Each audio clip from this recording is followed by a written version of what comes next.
Dear student, नमस्कार। आपका स्वागत है आपके अपने यूट्यूब चैनल कुमार स्टडी पर।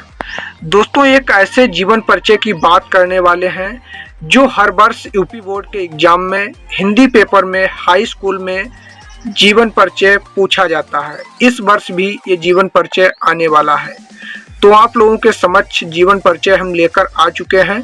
सरल और सटीक भाषा में शॉर्टकट विधि से जीवन परिचय कैसे लिखें। सूरदास जी का जीवन परिचय है जो कि काफ़ी इम्पोर्टेंट है, पॉपुलर है, प्रचलित है, सभी लोग सूरदास जी से परिचित होंगे। तो सूरदास का जीवन परिचय आप सभी को सरल भाषा में लिखना सिखाएंगे और साथ ही साथ उनके जो मेन पॉइंट हैं उनको जानना आप लोगों को बहुत ही ज़रूरी है।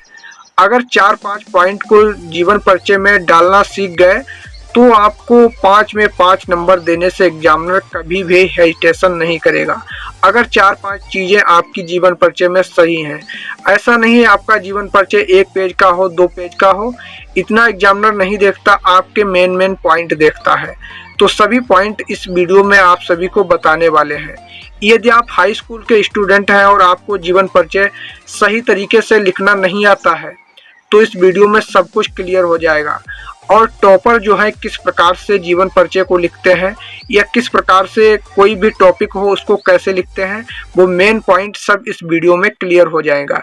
इसी प्रकार से टॉपर प्रतिवर्ष टॉपर बनते हैं, तो आपको भी टॉपर नहीं तो कम से कम अच्छे मार्क्स तो प्राप्त ही करने हैं, गेन ही करने हैं। 400 प्लस मार्क तो लाने ही हैं, यानी कि फर्स्ट डिवीजन तो आना ही है। आपके घर वाले भी खुश होंगे और आप भी खुश होंगे। ऐसी शानदार ट्रिक इस वीडियो में आप सभी को बताऊंगा। सूरदास जी का जीवन परिचय 5 नंबर का आपको मैं क्लियर कराऊंगा इसी वीडियो से। तो चैनल पर वीडियो पहली बार देख रहे हैं, चैनल को कर लीजिएगा फटाफट सब्सक्राइब। स्टार्ट करते हैं सूरदास जी का जीवन परिचय। तो देख सकते हैं, सर्वप्रथम आप सभी को एग्जाम में जब लिखना होगा उत्तर, सूरदास जी का जीवन परिचय लिखेंगे तो कोष्टक में आपको या ब्रैकेट में सूरदास लिख देना है, भाई कवि का नाम लिख देना है। फिर उसके नीचे आपको हेडिंग बनानी है जीवन परिचय।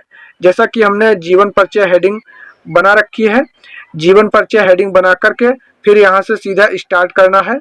कृष्ण भक्ति शाखा के प्रमुख कवि सूरदास का जन्म सन 1478 ईस्वी में मथुरा जाने वाली सड़क पर स्थित रूनकता के निकट शाही गांव में हुआ था। इनके गांव का नाम है शाही।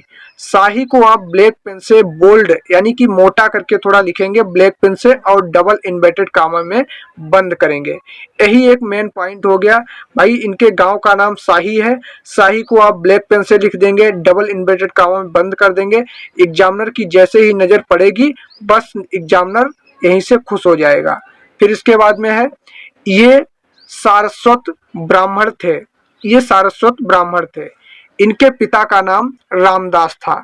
इनके पिता का नाम जो था रामदास, तो रामदास जो इनके पिता का नाम है वो भी आप ब्लैक पेन से थोड़ा मोटा करके लिख दीजिएगा।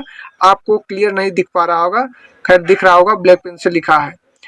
और फिर इसके बाद में है ये बचपन से ही विरक्त हो गए। ये बचपन से ही विरक्त हो गए थे। विरक्त होने का मतलब है अपने घर से कहीं बाहर निकल गए थे, इनका अता पता ही नहीं चला। क्योंकि उस समय भाई फोन और इंटरनेट का तो जमाना नहीं था। आजकल के दौर में सोशल मीडिया का जमाना है तो किसी भी व्यक्ति को ढूंढ सकते हैं। इतना ध्यान भी नहीं लोग पहले देते थे। और गऊ घाट पर रहकर विनय के पद गाया करते थे। और सूरदास जी जो है गऊ घाट पर रहकर विनय के पद गाया करते थे। सूरदास अष्टछाप के सर्वश्रेष्ठ कवि हैं। ये आपका क्वेश्चन भी आ सकता है, सूरदास कैसे कवि थे, तो आप लिख सकते हैं सूरदास अष्टछाप के सर्वश्रेष्ठ कवि थे। ये भी क्वेश्चन आ सकता है, अष्टछाप के सर्वश्रेष्ठ कवि कौन थे, तो आप लिख सकते हैं सूरदास अष्टछाप के सर्वश्रेष्ठ कवि थे।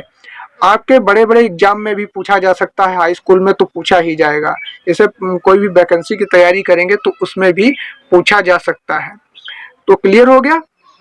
अब इनको लिखना है, इनकी मृत्यु पारसौली ग्राम में सन 1853 ईस्वी में हुई थी। इनकी जो मृत्यु है पारसौली ग्राम, एक पारसौली गांव है, वहां पर 1853 ईस्वी में हुई थी। तो पूरा जीवन परिचय हमने इस वीडियो में आप सभी को क्लियर करा दिया। कि सूरदास जी का जीवन परिचय कैसे लिखा जाता है। इस प्रकार से प्यारे बच्चों, अगर जीवन परिचय लिखोगे, किसी भी कवि का हो, किसी भी लेखक का हो, मेन पॉइंट आप ब्लैक पेन से इन्वर्टेड कामों में बंद कर देंगे तो आपको एग्जामिनर 5 में 5 नंबर देखा। और राइटिंग जो है काफी अच्छी होनी चाहिए। इसके बाद में अभी मेन पॉइंट तो इनका रह ही गया है। क्या मेन पॉइंट रह गया है? मेन पॉइंट इनकी है रचनाएं। भाई किसी कवि या लेखक का जीवन परिचय तो हो गया, 2 नंबर की होती हैं रचनाएं। टोटल मिलाकर आपको 5 मार्क्स दिए जाते हैं। 3 नंबर का जीवन परिचय, 2 नंबर की रचनाएं। तो इनकी रचनाएं कौन कौन सी हैं? रचनाएं आप ब्लैक पेन से हेडिंग बनाएंगे, उसको स्केल के माध्यम से अंडरलाइन करेंगे जो रचनाएं हेडिंग पड़ी है। इनकी रचनाएं हैं सूर सागर, सूर सारावली, साहित्य लहरी आदि। हमने इसमें 3 इनकी जो है रचनाएं लिखी। इन्होंने ज्यादा रचनाएं की नहीं है, 3-4 की हैं, तो 3 हमने मेन लिख दी हैं। सूर सागर है, सूर सारावली है, साहित्य लहरी है। 3 जी इनकी रचनाएं लिख दोगे तो आपको 5 में 5 नंबर क्लियर देगा एग्जामिनर। ऐसा नहीं आपको 3 नंबर दे या 2 नंबर दे। अगर आपकी हैंड राइटिंग सही है, अभी अगर हैंड राइटिंग नहीं सही है तो आप 2 से 3 पेज लिखना स्टार्ट कर दीजिएगा। जीवन परिचय लिखिएगा, व्याख्या लिखिए, कुछ भी लिखिए, आपकी हैंड राइटिंग एग्जाम तक सही हो जाएगी। तो मिलते हैं फिर नेक्स्ट नए वीडियो में, तब तक के लिए जय हिंद, वंदे मातरम दोस्तों।